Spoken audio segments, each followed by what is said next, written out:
Mughlai paratha recipe. আসসালামু আলাইকুম। বিকালে এই নাস্তাটা আমরা বানাইতে হারেন, খুবই ভাল লাগে খাইতে। এই জায়গায় একটা বাটির মধ্যে লইলাম কিছু কাঁচামরিচ, পেঁয়াজ কুচি আর ধনিয়া পাতা, থাকলে কিছু গাজর দিতেন আর লগে। দেখতে সুন্দর দেয়া যায়, খাইতেও ভালো, শরীরের লাগে উপকার।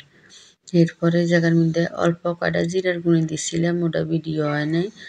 এরপরে এগুলারে লবণ দিয়ে ভালো করে মাখি লইছি, থাকলে একটু বিট লবণ দিবেন পেঁয়াজের লাগে। এরপরে একটু আটা যেরকম করলে লবণ আর পানি দিয়ে এরকম আটার একটা ডো করে লইছি। লওয়ার পরে এটা তো 2 ভাগ করে হেলাইছি। 2 ভাগ করে এটার কোনো পরিমাণ নাই, যে যতটুক বানানো ততটুক করে কাই করবেন। রুটির কাই যেভাবে করি আমরা ওইভাবে। এরপরে একবারে পাতলাও না দবজও না, এরকম একটা রুটি বানাই লইলাম।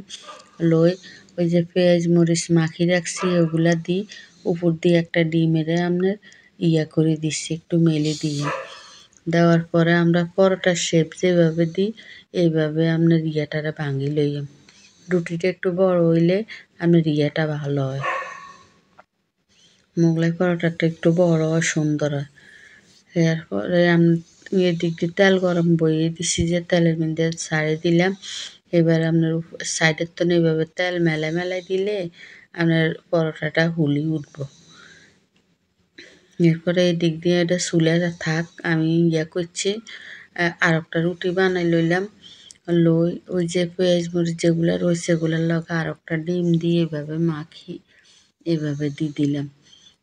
দেওয়ার পরে আবার ওই যে পরোটার ভাজের মতন ওইভাবে ভাজ করে লেম, আঙুল দিয়ে একটু চাপ দিলেবেন, তাইলে আর ডিমটা বাইরে যাইব না।